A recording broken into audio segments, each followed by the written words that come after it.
नमस्कार मंडळी, welcome back to my YouTube channel. सध्या आपण ऐकतोय नारायण धारप लिखित अघटित हा कथासंग्रह. या कथासंग्रहातील गूढ कथा आपल्याला खरोखरच घडल्यात की नाही अशा पातळीवर नेऊन सोडतात. तशीच वाटणारी आपली आजची कथा. सुरुवातीला ती अतिशय हलक्या नोटवर सुरू होते, पण जशी ती पुढे पुढे जाते तसे मात्र आपण आपल्या जागेवर खिळून बसतो. आणि अर्थातच जर कथेत काय होतंय हे समजून घ्यायचं असेल तर शेवटची 2 मिनिटं ऐकायलाच लागणार आहेत. त्यामुळे कथा संपूर्ण नक्की ऐका. कथेचं नाव आहे माधव मालिनी. ही पूर्ण कथा या 2 पात्रांभोवती फिरते. ऐकूयात काय होतंय.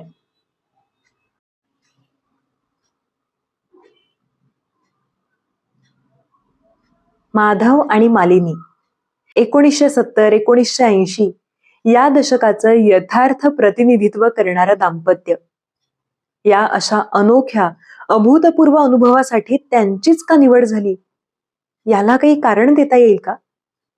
आपण अमक्याचं कारण तमुक म्हणतो, पण त्यामागे बघतो का? अ चं कारण ब, ब चं कारण क, क चं ड, ड चं ई, ही साखळी पार पार मागेपर्यंत, दूरपर्यंत, धुक्यात धुसर होईपर्यंत पसरत गेलेली असते. रविवारची रात्र. टीव्हीवरचा सिनेमा एवढ्यातच संपला होता. सिनेमा होता म्हणून मालिनीने संध्याकाळचा स्वयंपाक केला नव्हता. मधल्या लहान टिपॉयवर चिवडा, वड्या, शंकरपाळी यांच्या डिशेस होत्या. चहाचा ट्रे होता. मधल्या बातम्यांच्या इंटरव्हलमध्ये त्यांनी चहा घेतला होता. आणि आता ते दोघे जण आळीपाळीने रव्याची लहान चौकोनी खुसखुशीत शंकरपाळी एक एक करीत तोंडात टाकीत होते. मध्येच माधव आपला उजवा पाय हलवायला गेला तेव्हा त्याला तो अगदी बधीर झालेला जाणवला. मुंग्या आल्यासारख्याच, पण मुंग्या आल्या की सर्व अवयवांत आतून जशा झिणझिण्या येत असतात तशा मात्र येत नव्हत्या. खाली वाकून माधवने दोन्ही हातांनी पाय गुडघ्यापासून पावलापर्यंत चांगला 5-6 वेळा मालिश केला, पण बधीरपणा तसाच राहिला. तेव्हा मग तो खुर्चीवरून उठला आणि डाव्या पायावर लंगडत लंगडत हॉलमध्ये येरझाऱ्या घालायला लागला. तो काय करतोय हे आधी मालिनीला समजेनाच. त्याच्या 2 फेऱ्या झाल्यावरही तो थांबेना. तेव्हा ती म्हणाली, हे काय चाललंय तुमचं? भिंतीचा आधार घेऊन तो उभा राहिला आणि तिच्याकडे पाहून जरासा हसत म्हणाला, हा पाय पहा ना, मुंग्या आल्यासारखा पार बधीर झालाय. एकाच पोज मध्ये सारखं बराच वेळ बसल्यानं असलं पाहिजे. तो पुन्हा लंगडत येरझाऱ्या घालायला लागला. हे पहा, मालिनी म्हणाली, केवढा दणदण आवाज होतोय तुमच्या लंगडण्याचा. खालचे लोक काय म्हणतील? अहो, ही काय वेळ आहे का? तिच्या बोलण्याकडे त्याचं अर्धवट लक्ष होतं. उजवा पाय हवेत हलवत जमिनीवर आपटत तो हॉलमध्ये मागे पुढे येरझारा घालीतच होता. मग काय करू? माधव जरा उद्वेगाने म्हणाला. पाय जरासा हलवल्याखेरीज त्यात सर्क्युलेशन कसं होईल? या खेरीज बधीरपणा कसा जाईल? पण किती जणांच्या तरी पायांना मुंग्या येतात. ते काय असा घरभर धांगडधिंगा करीत नाचतात? माधव थांबला आणि तिच्याकडे जरा रागाने पाहत म्हणाला, माले, या गोष्टी सांगायला सोप्या असतात. ज्याला होतं त्यालाच ते समजतं. ठीक आहे, मालिनी उपहासाच्या आवाजात म्हणाली. तुम्हाला रात्रीची लंगडी घालायचीच असली तर खुशाल घाला, पण निदान बाहेरच्या बाल्कनीत तरी जाल की नाही? आणि बिल्डिंग मधल्या सगळ्या लोकांसमोर स्वतःचं प्रदर्शन करू म्हणतेस? वा. त्याचा आवाज जरासा चढला होता. पोरकटपणाच करायचं म्हटलं की मग संपलंच. पोरकटपणा? काय पोरकटपणा केला? पायाला मुंग्या आल्या त्या घालवायचा प्रयत्न करतोय, यात कसला पोरकटपणा? मुंग्यांचं जाऊ दे, वागणं पोरकटपणासारखं नाही का? वागणं गेलं खड्ड्यात, मुंग्यांचं कसं जाऊ दे? हे पहा, आवाज जरा खाली आणा आणि जरा वेळ खुर्चीत शांतपणे बसा. आपोआप व्यवस्थित होईल पहा सगळं. माधव होता तिथून मालिनीकडे रोखून पाहत होता. आतून अनेक तिखट वाक्य उसळून वर येत होती, पण दातोठ गच्च आवळून त्याने ते सर्व शब्द मनातच ठेवले. शेवटी तो एवढंच म्हणाला, ठीक आहे. तो तसाच एका पायावर लंगडत खुर्चीपाशी आला आणि खुर्चीत जवळजवळ कोसळलाच. 1-2 मिनिटांनी माधवला वाटलं होतं 10 मिनिटं तरी झाली असतील. त्याने पाय हलवून पाहिला. अजून बधीरपणा होता तसाच होता. तो उभा राहिला. त्याने 1-2 लंगडती पावलं टाकली.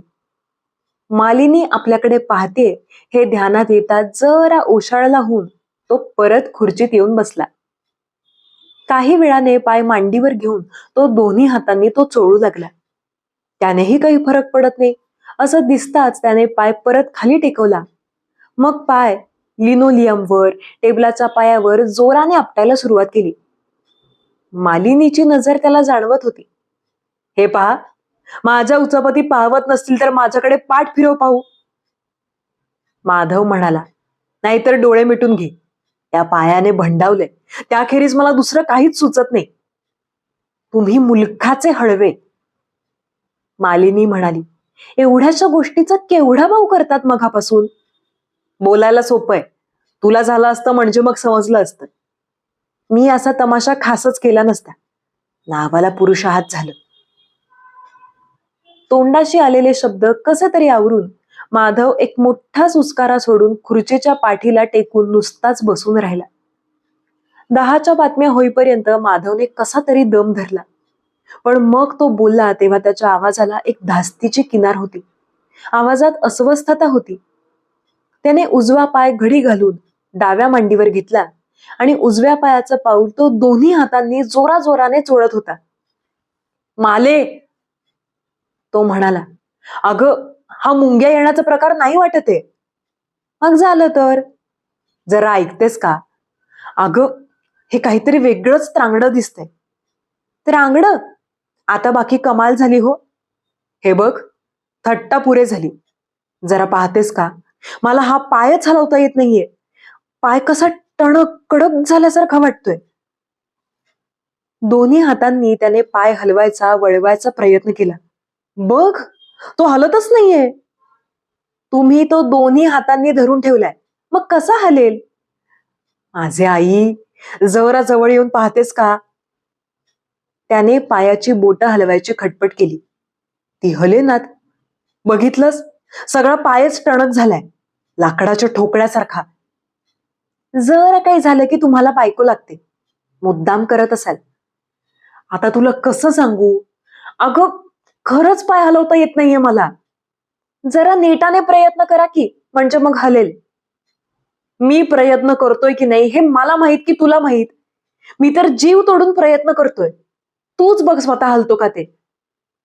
ठीक आहे, अगदी पायच काही हातात धरायला नको. मानलं, तुमचा पाय हलत नाहीये.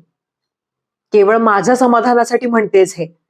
खरा तुझा विश्वास बसलेला नाही. तुझ्या आवाजावरूनच कळतंय मला ते. तुमच्या पायाला मुंग्या आल्यात आणि तुमचा पाय त्यामुळे तुम्हाला हलवता येत नाहीये. तुम्ही सांगता आहात त्यावर विश्वास आहे माझा. मुंग्या आलेल्या नाहीत. केवळ त्यामुळे हलवता येत नाही असं नाहीये. केवळ मुंग्या आल्याने पाय काही लाकडासारखा टणक होत नाही. मग आता मी काय म्हणू?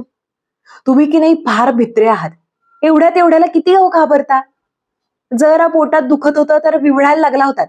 अपेंडिसायटिसच आहे. शेवटी निघालं काय? नुसता गॅसच की नाही. ते काय आधी माहित होतं मला. जीव कसा कासावीस झाला होता. मी कसा गडबडा लोळत होतो. आणि अपेंडिसायटिसच असता तर? पण नव्हता ना. आणि ते मागचं राहू दे. आता तर पोटात त्यावेळेसारख्या कळबळायला लावणाऱ्या कळा येत नाहीत ना. जरा कुठे पायाला मुंग्या आल्या तर त्याचं एवढं कशाला करायला हवं? मला काही समजतच नाही बाई तुमचं. पण मुंग्या आल्या तर पायाचा असा ओंडका होत नाही ना. खूप जोरात आल्या तर बधीर होत असेल.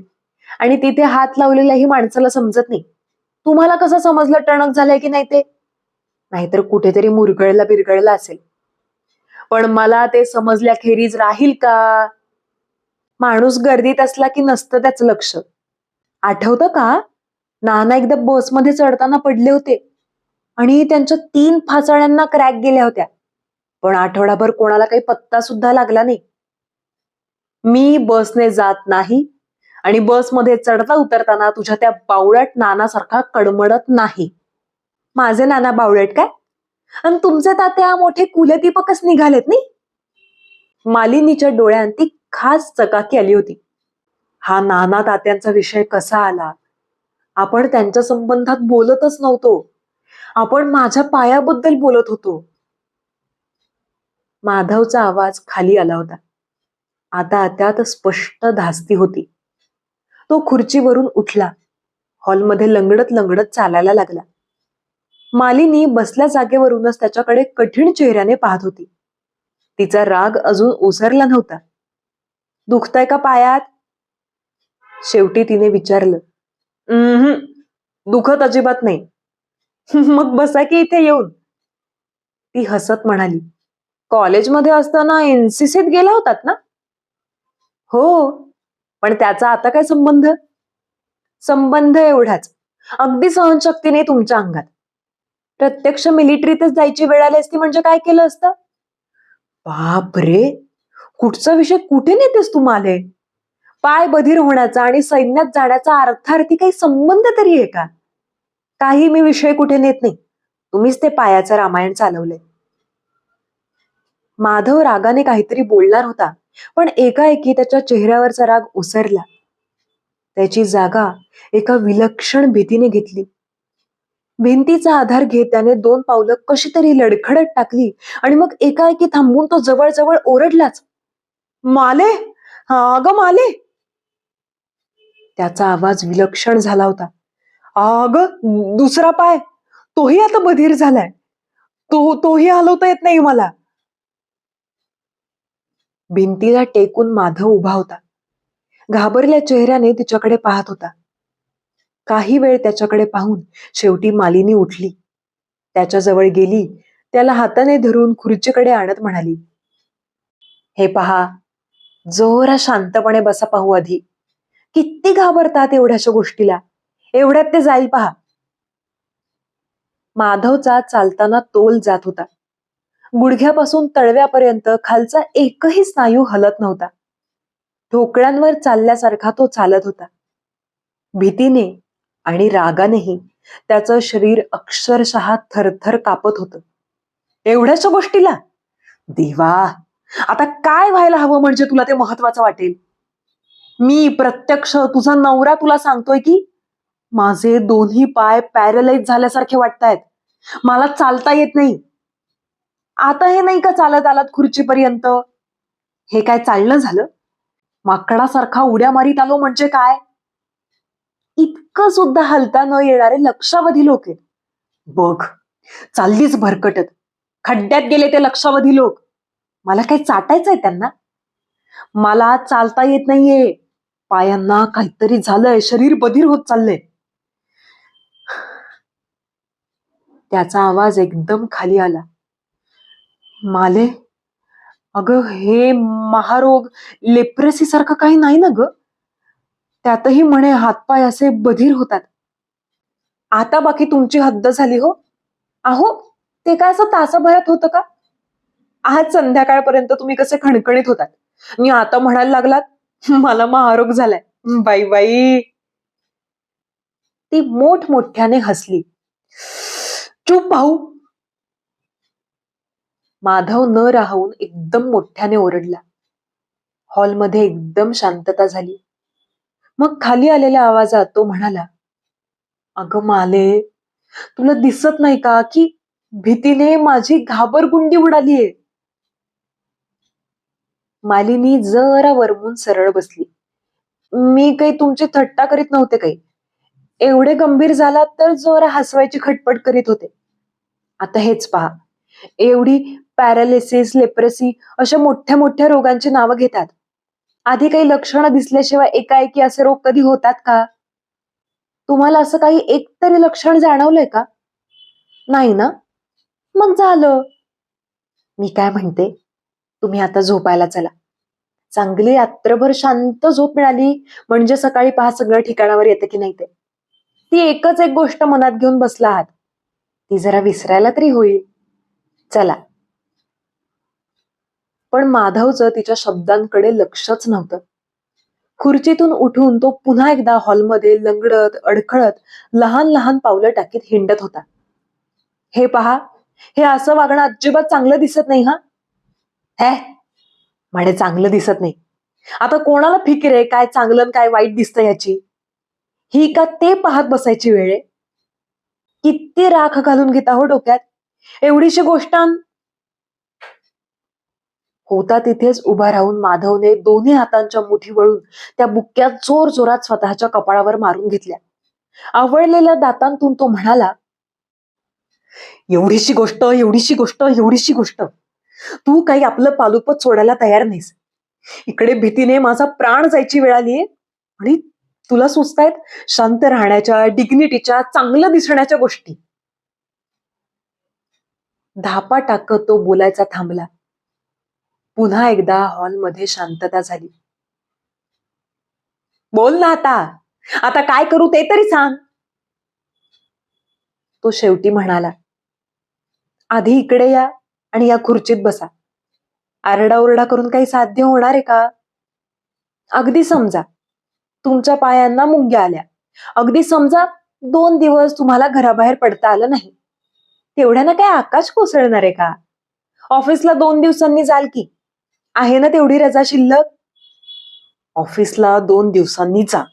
उभं राहता नाही आलं तर लंगडत जा, खुरडत जा, कसेही जा. महिन्याच्या महिन्याला 1 तारखेला पगार घरी आणा म्हणजे झालं.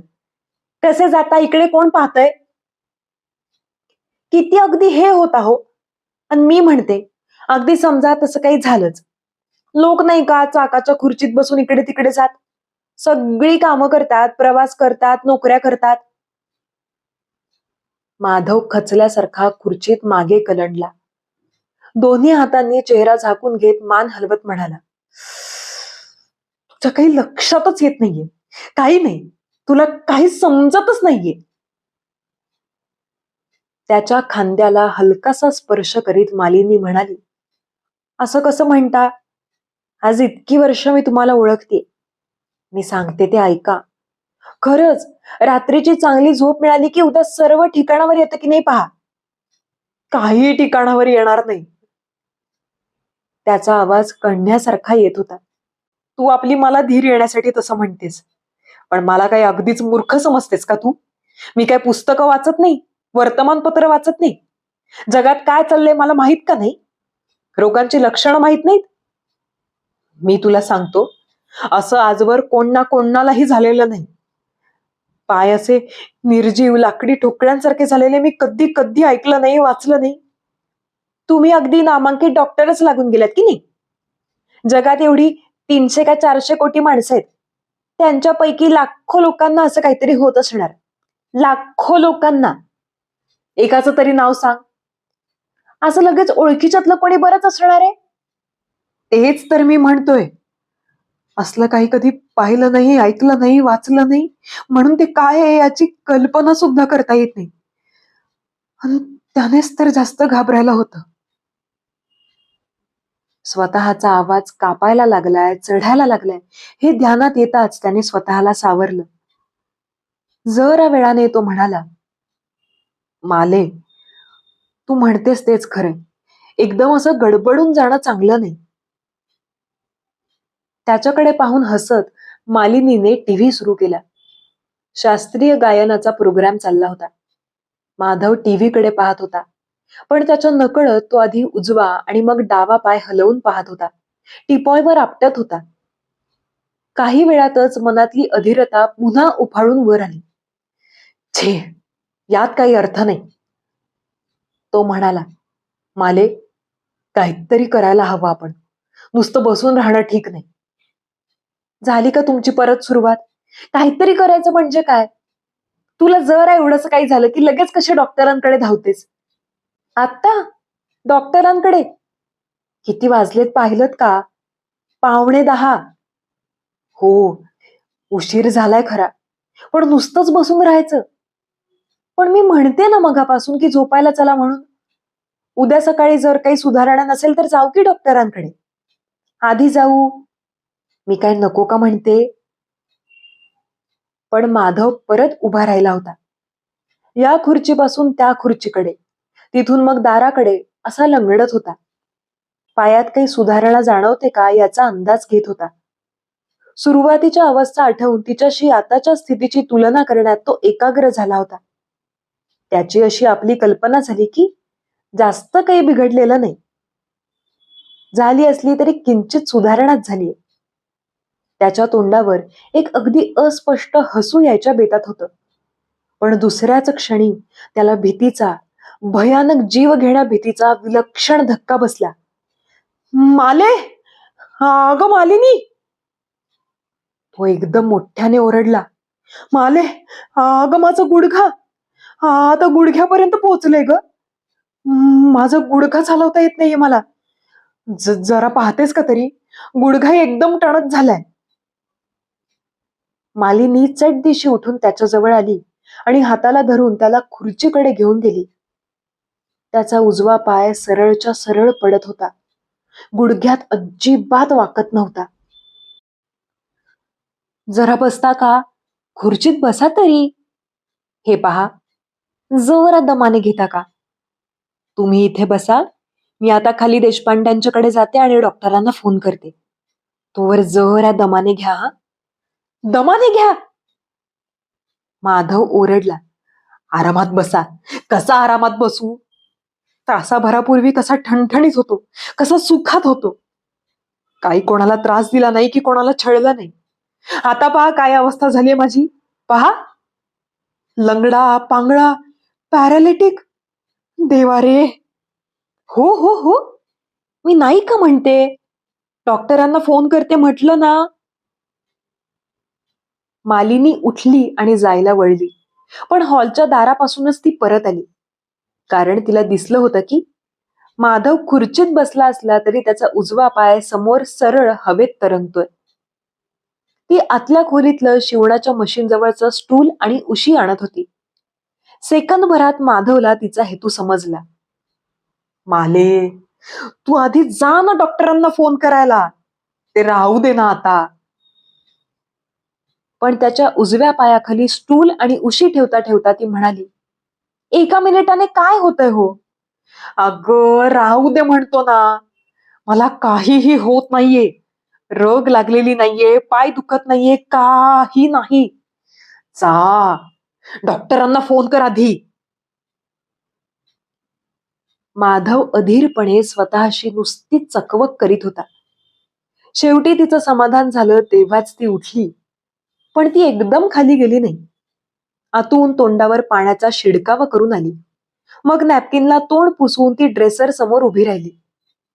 पावडरचा हलकासा हात फिरवला, केस सारखे केले. माले, तू काही नाटक सिनेमाला जात नाहीयेस, डॉक्टरांना फोन करायला जातेस. एवढ्या नट्ट्यापट्ट्याची जरुरी आहे का? पण लोकांकडे जायचंय, अशा या अवतारात जाऊ? तू आपली स्वतःचाच विचार करीत बस. माझी मरायची वेळ आलीये, तुझा मात्र नट्टापट्टाच चाललाय. तुम्ही तरी अतिच करता बरं का. ही काय चाललीये ना मी. तुला इमर्जन्सी वगैरे काही जाणवतच नाही का ग? ते असू द्या आता, त्यांना काय सांगू म्हणता? माधवने खूप मोठा श्वास घेतला आणि सावकाश सावकाश सोडला. इतका वेळ चाललेलं सगळं रामायण विसरलीस का? हे पहा, डॉक्टरांना नक्की सिम्पटम सांगायला नकोत का? बरं बाई, ऐक. टीव्हीवर सिनेमा पाहत होतो तोपर्यंत मला काहीही होत नव्हतं. मग मध्येच एकाएकी एक पाय, उजवा पाय बधीर झाला. म्हणजे तिथे काही जाणवेन असंच झालं. कृत्रिम पायासारखा झाला. 15-20 मिनिटांनी डाव्या पायाचंही तसंच झालं. सेन्सेशन नाही, हालचाल नाही. आणि आता एवढ्यात उजवा गुडघाही डेड झालाय. पाय वाकत नाही, तिथे काही जाणवत नाही. आता जातेस का कृपा करून? जाता जाता पुन्हा एकदा आरशात पाहून मालिनी हॉल बाहेर गेली. बसल्या जागेवरूनच माधव तिच्या हालचालींची कल्पना करीत होता. ती आता ब्लॉक बाहेर पडली असेल, ती आता जिना उतरत असेल, ती आता देशपांड्यांच्या दारापाशी पोहोचली असेल, ती आता घंटा वाजवत असेल. देशपांडे लवकर झोपणाऱ्यांपैकी होते. कदाचित त्यांच्या घरी निजानिजाही झाली असेल. त्यांना जाग येऊन दार उघडायला आधी बाहेर कोण आहे याची खात्री करून घेऊन जरासा वेळ लागणारच. मग फोन करू का विचारणं. तसे देशपांडे काही मोठा कोऑपरेटिव्ह स्वभावाचा माणूस नव्हता. अगदी नाही जरी म्हणायचं नाही तरी परवानगी देईल तो जरा कुरकुरतच देईल आणि फोन करीत असताना मालिनीच्या जवळच उभा राहील. कदाचित STD वर ट्रंक कॉल लावायचीही त्याला भीती वाटत असेल. डॉक्टर घरी असतील का? एव्हाना डिस्पेन्सरीतून परत आलेलेच असणार. नेमके कुठे व्हिजिटला गेलेले नसले म्हणजे मिळवली. घड्याळाकडे पाहायचं नाही. स्वतःच्या जीवाला यातना करून घ्यायच्या नाहीत असं त्याने ठरवलं होतं. पण मालिनीने जरा घाई केली तर चांगलं होईल असं त्याला वाटत होतं. त्याची नजर समोर आडव्या पसरलेल्या उजव्या पायावर गेली. पुढे वाकून त्याने गुडघ्यावर बोट, मग तळवा, मग बुक्की आपटून पाहिली. काहीही जाण नाही, काहीही संवेदना नाही. आतून पुन्हा एकदा ती भीतीची भरती यायला लागली होती. हे होतं तरी काय? त्याने पायजमा मागे सारून पाय नीट पाहिला. रंगात किंवा स्पर्शात काहीच फरक जाणवत नव्हता. तुलनेसाठी म्हणून त्याने डावा पायही समोर केला. त्यावरची पायजम्याची बाही मागे सारून तो दोन्हींची तुलना करणार होता. आणि पोटात एकदम भीतीचा गोळाच उठला. कारण त्याच क्षणी त्याचा दुसरा गुडघाही एकदम टणक झाला. तिथलीही संवेदना गेली. दोन्ही पाय लाकडासारखे सरळच्या सरळ समोर हवेत पसरले होते. मालिनी, माले! सर्व काही विसरून तो मोठ्याने किंचाळला. दोन्ही पाय खाली आणून ते टेकवून मधल्या टिपॉयच्या आधाराने धडपडत तो कसा तरी उभा राहिला.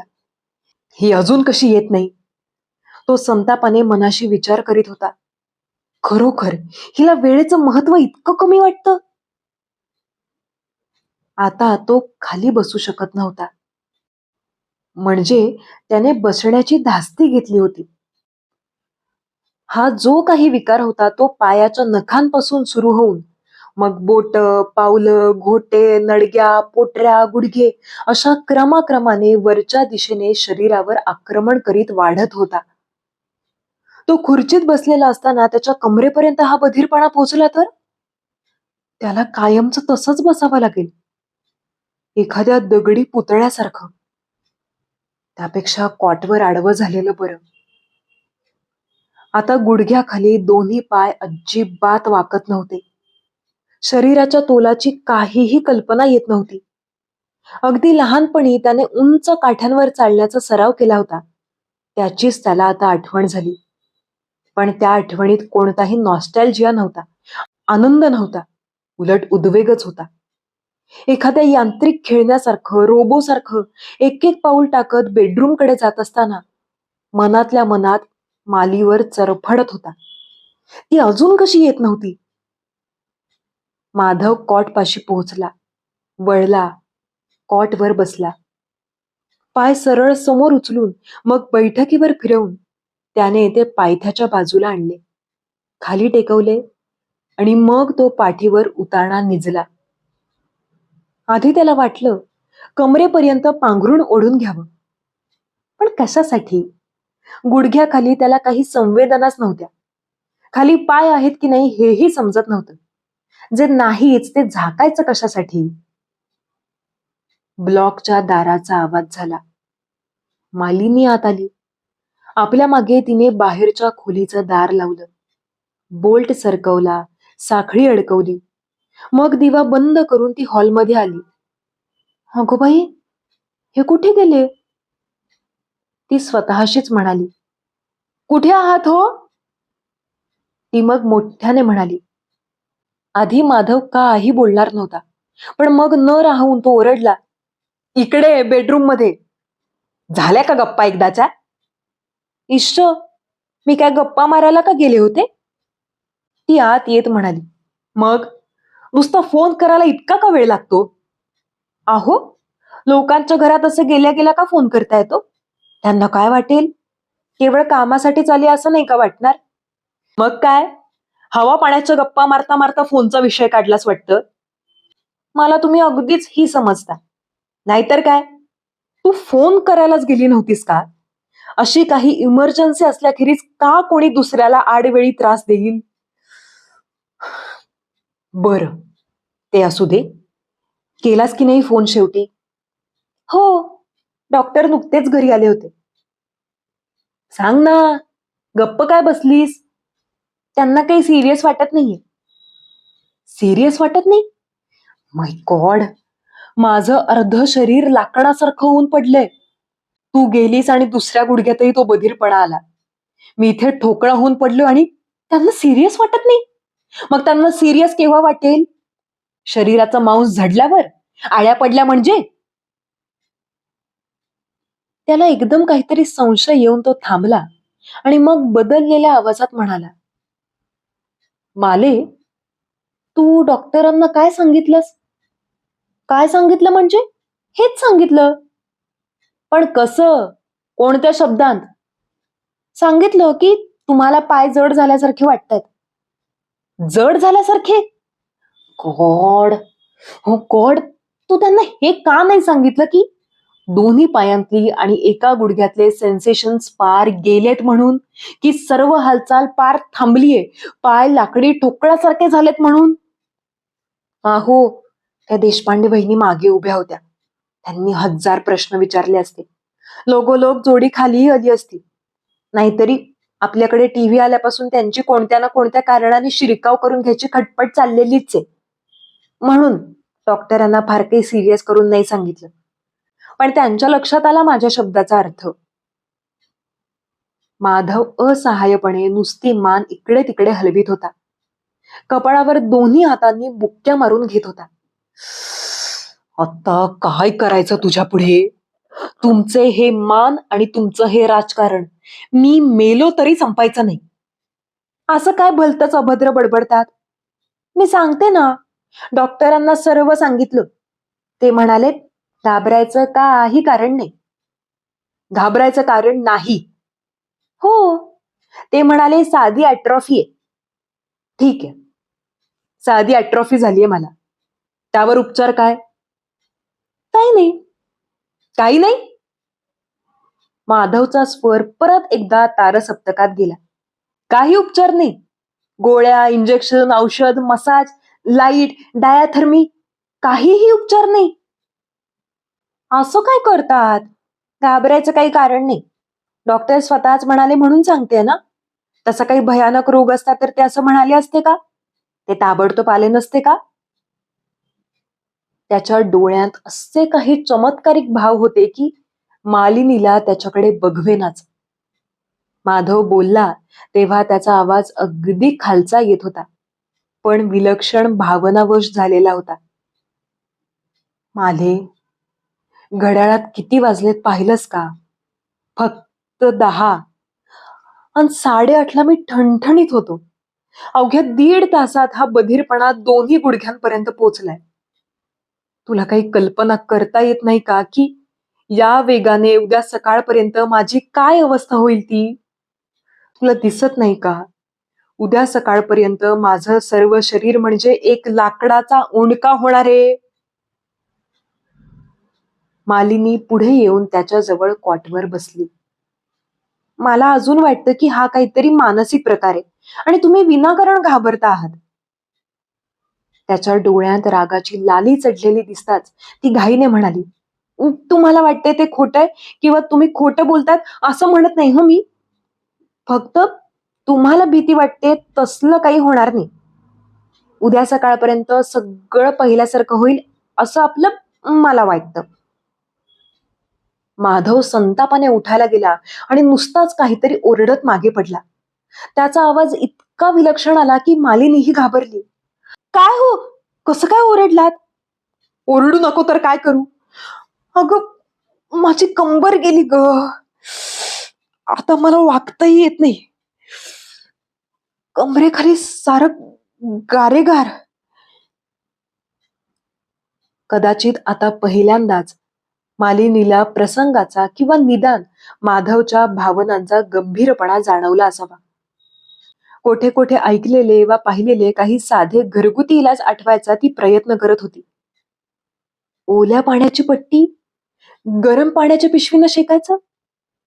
हे बघा, उद्या सकाळी अगदी पहिली गोष्ट म्हणजे मी स्वतः डॉक्टरांकडे जाते आणि त्यांना प्रत्यक्षच घेऊन येते. उद्या सकाळचं बोलतेस? माधव हताशपणे म्हणाला. एवढ्यातल्या एवढ्यात माझी काय अवस्था झाली पाहतेच आहेस. उद्या सकाळपर्यंत तुझ्या डॉक्टरांशी बोलायला तरी मी जिवंत राहणार आहे का?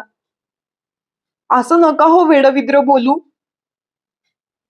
मालिनी अगदी कळवळून म्हणाली. हे पहा, देशपांड्यांच्या जयंतला मी वर पाठवून देते बसायला आणि 80च्या 80 डॉक्टरांकडे जाते आणि त्यांना घेऊन येते. ती जवळून हलणार या कल्पनेनेच माधव भयभीत झाला. एकदम तिचा हात घट्ट धरीत तो म्हणाला, नको नको, तू जवळून हलू नकोस. वाटलं तर त्या जयंत बरोबरच एक चिठ्ठी लिहून त्याला डॉक्टरांकडे पाठव. तू हलू नकोस. इथं पहा, मिनिटाला माझी अवस्था खालावत चालली. कोणाला ठाऊक तू जाऊन परत येईपर्यंत काय शिल्लक असेल ते. हे पहा, तुम्ही असं बोलू नका. मी पाठवते त्याला. अन आता खाली जाऊन येईपर्यंत जरा वेळ लागला तर अशी डोक्यात राख घालून घेऊ नका हं. आता काही भोगायची वेळ आलीच दुर्दैवाने तर जरा शांत राहायला तरी शिका. मालिनी परत खाली गेली. माधव पुन्हा पुन्हा कमरेजवळचा भाग चाचपून पाहत होता. पण काही नाही. थंड, निर्जीव, जणू लाकडाचा ठोकळा. कमरेखालची संवेदना गेली म्हणजे त्याचं पौरुषच गेलं. त्याचं वैवाहिक जीवनच संपलं. किती वर्ष झाली लग्नाला? 6? 6.5. बस, 6.5च वर्ष फक्त. आणि हे एवढ्यावरच थांबणार आहे हे तरी कशावरून? बधिरतेची पायाच्या नखापासून सुरू झालेली ही लाट चढत चढत पार मस्तकावरून जाणार असली तर? म्हणजे त्याच्या आयुष्याचा अंतच की. हृदय गोठलं की स्पंदन थांबणार, रक्ताभिसरण थांबणार, जीवन संपणार आणि मेंदू असा बधीर झाला की आहेत तिथे विचार थिजणार आणि डोळे बधीर झाले की मग रेटिनावरचं शेवटचं चित्र तिथे कायम राहणार. ते कधी कधी बदलणार नाही. अंत, शेवट, मृत्यू. किती अघोरी, किती निष्ठुर, किती भयानक कल्पना. त्याचं वय तरुण होतं. ही कल्पना त्याच्या नजरेआड, त्याच्या क्षितिजा पलीकडे, त्याच्या जाणीवेबाहेर होती. त्याच्या रोजच्या आयुष्याशी सर्वस्वी विसंगत वाटणारी आणि नाटकातल्या ट्रान्सफर सीन सारखी स्टेजवर उलथापालथ झाली होती. आणि मृत्यू आपल्या अक्राळ विक्राळ स्वरूपात त्याच्या समोर उभा राहिला होता. म्हणजे माणूस आपल्या भवितव्याचा स्वामी कधीच नसतो तर. त्याच्या नजरेपलीकडे किंवा समाजाबाहेर असे अनेक घटक असतात की जे त्याची नियती घडवत असतात. स्वतंत्र इच्छाशक्तीची, स्वतंत्र प्रज्ञेची माणूस फुकटचीच शेखी मिरवीत असतो, मिजाज बाळगून असतो तर. त्या एका विलक्षण क्षणात, तप्त काचेसारख्या लांबच लांब ताणल्या गेलेल्या क्षणात माधवला त्याची आजवरची सर्व हयात डोळ्यांसमोरून गेलेली वाटली. किती किती गोष्टी करायचे मनोरे रचले होते त्याने मनात. एखाद्या कोणत्या तरी वाद्यात प्रावीण्य मिळवायचं, काहीतरी चांगला छंद मागे लावून घ्यायचा, तरुणपणाचा वेळ फुकट घालवायचा नाही. वर्षातून एकदा तरी महिनाभर सवड काढून विशाल भारताच्या कोणत्या तरी एका भागाला भेट द्यायचीच. आता जवळजवळ 10 वर्षे तो नोकरी करीत होता. वर्षाअखेरीस बँकेतली शिल्लक आणि प्रॉव्हिडंट फंडाची रक्कम यांची बेरीज करण्यापलीकडे त्याने काय केलं होतं? प्रत्येक गोष्ट उदावर टाकली होती. जणू काही तो अमरच होता. त्याचं आयुष्य अमर्यादच होतं. आता एकाएकी हिशेब पुरा करायची वेळ आली होती. जमेच्या बाजूला काहीच नव्हतं. बँकेतल्या शिल्कीचे आकडे कागदावरच राहणार होते. त्याच्या अनुभवात, आयुष्याच्या त्याच्या उपभोगात यत्किंचितही भर पडली नव्हती. किती मित्र म्हणाले होते, अरे सकाळचं हिंडायला चल. विश्वास बसणार नाही इतकं सुंदर वातावरण असतं. किती मित्र सवलतीच्या दरात भारत प्रवासावर जाऊन आले होते. त्यांनी किती आग्रह केला होता, अरे चल, पुन्हा जमायचं नाही. आता ते तर सर्व गेलंच होतं. आयुष्यातल्या अगदी साध्या आनंदांना सुद्धा तो पारखा होणार होता. एक एक गात्र बधीर होत जाईल, तशी एक एक संवेदना नष्ट होत जाईल. स्पर्श जाईल, मग चव जाईल, मग गंध जाईल, मग दृष्टी जाईल, शेवटी जाणीवही जाईल, शेवटी अंधार. बाहेरच्या दाराचा आवाज आला. मालिनी परत आली होती. ती खोलीत आली तशी त्याची नजर मूकपणे तिच्याकडे वळली. आता त्याचा अधीरपणा गेला होता. जयंत गेलाय, त्याला बजावलंय, डॉक्टरांना घेऊनच परत ये. ती त्याच्या शेजारी बसत म्हणाली, तुमचं कसं आहे? पोटापर्यंत पोहोचले.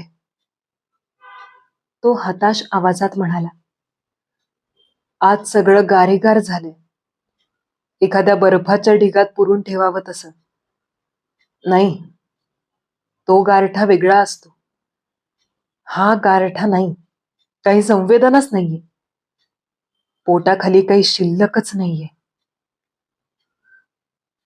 मालिनी एकदम पुढे सरकली आणि माधवच्या गळ्याभोवती हात घालून मोठे मोठे हुंदके देऊन रडायला लागली. त्याला वाटलं तिला सांगावं, स्वतःला जरा सावर. पण मग त्याला आठवलं, एवढ्यातच डॉक्टर येतील, वरचे देशपांडेही येतील. मग एकांत कुठला मिळायला? आयुष्यात सरण्याच्या वाटेला लागलं होतं आणि एकांत मिळाला तरी आपल्या शरीराचा निर्जीव पुतळा झालेला असेल. तेव्हा मालिनीचे मऊ हात, ही धडधडती छाती, हे मुलायम गाल, हे स्वर्गीय स्पर्शच जाणवणार नाहीत. तिने मान वर केली तेव्हा तिचे डोळे लाल लाल झाले होते. ओठ थरथरत होते. हे काय भलतच झालं हो. ती कापऱ्या आवाजात म्हणाली, सुरुवातीसच जर डॉक्टरांकडे गेलो असतो तर. मीच मेली तुमच्या शब्दांची नुसती थट्टा करीत बसले. त्यातला गंभीरपणा दोघांनाही कळला नाही एवढं खरं. तो म्हणाला,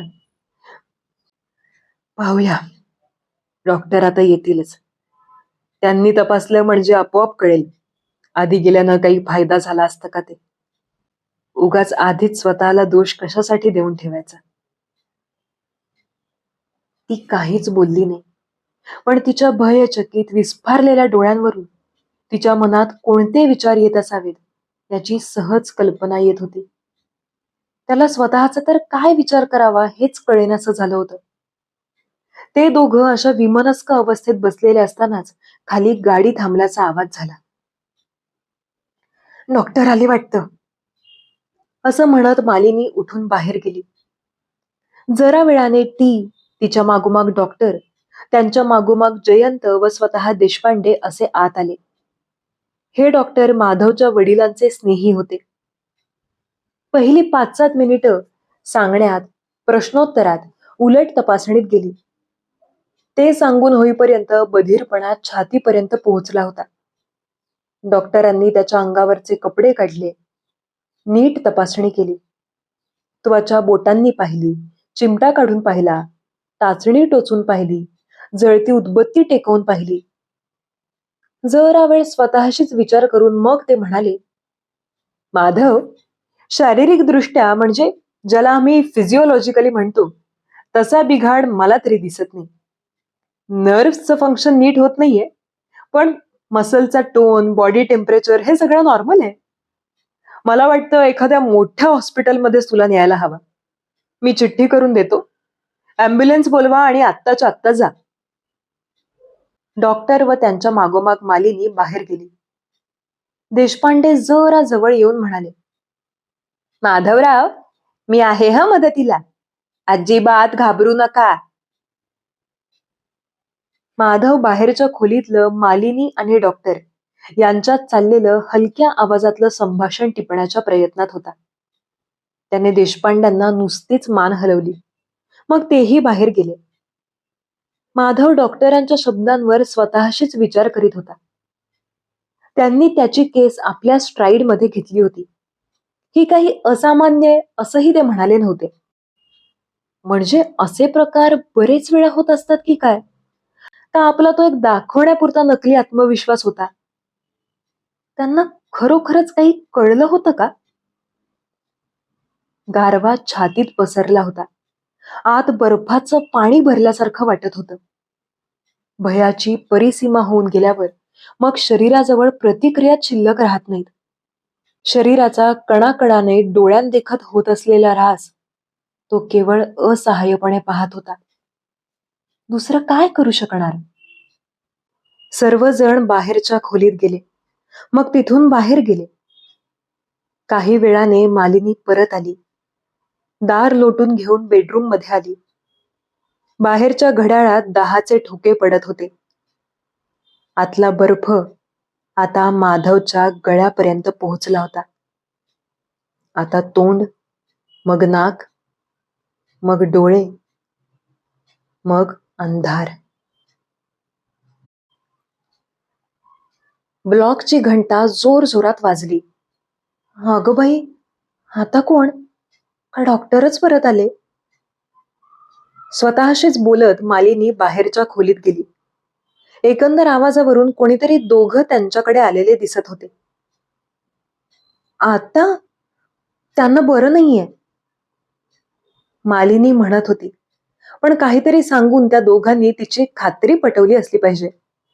कारण त्यांना घेऊन मालिनी आत प्रत्यक्ष बेडरूम मध्येच येत होती, आणि तो अशा अवस्थेत असताना. मालिनीच्या मागोमाग दोघं आत आले. पुढे अनेकदा माधवने ते दोघं कसे दिसत होते ते आठवायचा खूप प्रयत्न केला, पण त्याला काहीही आठवलं नाही. फक्त दोघं कोणीतरी आले होते एवढी एकच आठवण मनात राहिली. आणि ही माधवची कथा आहे, त्याचा अनुभव विश्वापुरतीच मर्यादित आहे. तेव्हा त्या दोघा अनाहुतांचं वर्णन देण्याची आवश्यकता नाही. अहो, मालिनी आल्या आल्या म्हणाली, हे दोघं म्हणतात त्यांचं तुमच्याशी काही काम आहे. मी त्यांना किती सांगितलं. माधवने मान हलवायचा प्रयत्न केला, पण बर्फ मानेपर्यंतही पोहोचला होता. आवाजही किती वेळ राहणार होता कोणास ठाऊक. आताच बोलताना त्याला जरा कष्ट पडायला लागले होते. काय काम आहे तुमचं? मी तुम्हाला तर ओळखत नाही. मी जोशी, हे कुलकर्णी. त्यांच्यातला एक जण म्हणाला. बनावट नावं, माधव मनाशी म्हणाला. मालिनीने यांना आत कशाला घेतलं? माझ्याकडे पहा, त्यांच्यातला जोशी म्हणाला. माधवची नजर, नुसते डोळेच, मान हलत नव्हती, त्याच्याकडे वळली. प्रश्नांची झटपट उत्तरं द्या. बोलता आलं नाही तर डोळ्यांच्या पापण्या हो साठी एकदा, नाही साठी दोनदा मिटा. समजलं? माधवने हो म्हणायचा प्रयत्न केला, पण गळा, स्वर, आवाज सर्व बंद झालं होतं. त्याने मान हलवायचा प्रयत्न केला, पण मानेचे स्नायूही निर्जीव झाले होते. मनात भीतीचा डोंब उसळला होता. पुन्हा एकदा तो जोशी म्हणाला, वेळ महत्वाचा आहे. समजलं असलं तर होची खूण द्या ना. माधवने एकदा डोळ्यांच्या पापण्या मिटल्या. छान, माझ्याकडे पहा, नीट पहा. हे केव्हापासून सुरू झालं? 8 पासून? पापण्यांची एकदा हालचाल. एकाएकी सुरू झालं? एकदा हालचाल. आता आपलं शेवट जवळ आलं असं वाटलं? एकदा हालचाल. ठीक आहे, माझ्याकडे पहा. आता तुम्ही झोपणार आहात. आता तुम्हाला अगदी गाढ झोप येणार आहे. आता तुम्ही शांत झोपणार आहात. माझ्याकडे पहा. आता तुम्ही. माधव आता कुतूहलाने त्या तथाकथित जोशीकडे पाहू लागला, पण मग त्याला आपली नजरच हलवता येईना. आधी साधे वाटणारे जोशीचे डोळे आता मोठ्या मोठ्या काळ्या भुयारांसारखे वाटत होते. ती 2 काळीक भिन्न द्वार आवासून जवळ येत होती, मोठमोठी होत होती, त्याला गिळणार होती. अंधार अंधार अंधार. अगदी लांबवर प्रकाशाचा एक ठिपका जवळ येत होता. मोठा होत होता, हलत होता. नाही, तो ठिपका नव्हता. एक पांढुरका गोल होता. एक चेहरा होता. एक ओळखीचा चेहरा होता. मालिनीचा चेहरा आणि तिचा आवाजही. अहो, जागे झालात का? अहो, ऐकलत का? अहो, जागे झालात का? हं? हं हं काय काय? झोपेतून जागा होत माधवने विचारलं. मालिनी त्याच्यावर वाकली होती. भयभीत चेहऱ्याने त्याच्याकडे पाहत होती. हा काय प्रकार होता? त्याने एकदा डोळे मिटले, उघडले, मान हलवली आणि कुशीवर वळत तो म्हणाला, काय झालं? अगो बाई. मागे सरून तोंडावर हात ठेवून ती त्याच्याकडे मोठ्या मोठ्या डोळ्यांनी पाहत होती. त्याला कशाचा अर्थच समजेना. असं काय करतेस? काय झालं सांग ना. तो म्हणाला, तुम्ही बोलतात, तुम्ही हालतात की तुम्ही चांगले आहात, काही झालेलं नाही. त्याला खरोखरच तिची काळजी वाटली. कॉटवरून उठून तिच्याजवळ जात तो म्हणाला, माले, मला काहीही झालेलं नाही. मी अगदी ठणठणीत आहे. आता सांग बरं हे काय प्रकरण आहे ते. मालिनी हसत होती. त्याचा हात हातांनी चाचपत होती आणि त्याच वेळी रडतही होती. तुम्हाला तुम्हाला हॉस्पिटलमध्ये न्यायला निघाले होते. मला? हो, पॅरालिसिस सारखं झालं होतं. आणि मग ती एकदम मोठमोठ्याने रडायला लागली. मग सावकाश सावकाश थांबत थांबत पदराने डोळे पुसत पुसत तिने संध्याकाळचं सर्व नाटक त्याला सांगितलं. त्याच्यापुरतं त्याला एवढंच आठवत होतं की टीव्हीवरचा सिनेमा संपल्यावर तो सरळ इकडे येऊन झोपला होता. तो आता जागा झाला होता. मालिनी खरोखरीच इतकी घाबरली होती की तिच्या शब्दांवर विश्वास ठेवणं भागच होतं. त्याचा स्वतःचा अनुभव अगदी वेगळा असला तरी आता उद्या सवड झाली की तो त्याच्या डॉक्टरांना भेटणार होता आणि ते काही स्पष्टीकरण देऊ शकतात का ते पाहणार होता. पण समजा ती वर्णन करीत होती तसं खरोखरीच एखाद्या वेळी झालं तर, विशेषतः अशा तरुण वयात, काय भयानक अवस्था होईल त्याची नाही. केवळ विचारानेही त्याच्या शरीरावर सरसरून काटा आला. हमरस्त्यावरून निघणाऱ्या एका बोळाच्या तोंडाशी एक दुक्कल थांबली होती. पटलं मी काय म्हणत होतो ते? हो, पण आपोआप कसं काय? 8चे ठोके हा सिग्नल होता. ते ठोके ऐकताच ती पोस्ट हिप्नॉटिक सजेशन अंमलात आली.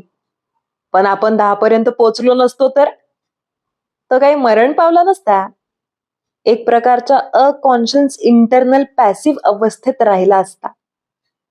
कोणाही हिप्नॉटिस्टने त्याला परत पूर्ववत केला असता. अर्थात आता त्याला सर्व प्रकारचं संपूर्ण विस्मरण दिलेले. देवा, आपली त्याची पार्कमधली भेट, पहिला संमोहन प्रयोग, नंतरची अवस्था, त्यातून सुटका, हे त्याला काहीही आठवणार नाही. पण त्यानं वैद्यकीय सल्ला घेतला तर त्याच्यावर संमोहनाचा प्रयोग झाला होता एवढं ते त्याला सांगू शकतील. पण आपण त्याला प्रत्यक्ष भेटलो तरी तो आपल्याला अजिबात ओळखणार नाही. तेव्हा तू निर्धास्त राहा. आणि मग ती दुक्कल आपापल्या दिशेने पांगली. वाचकांसाठी या गोष्टी संपूर्णतः शक्यतेच्या कोटीतल्या आहेत.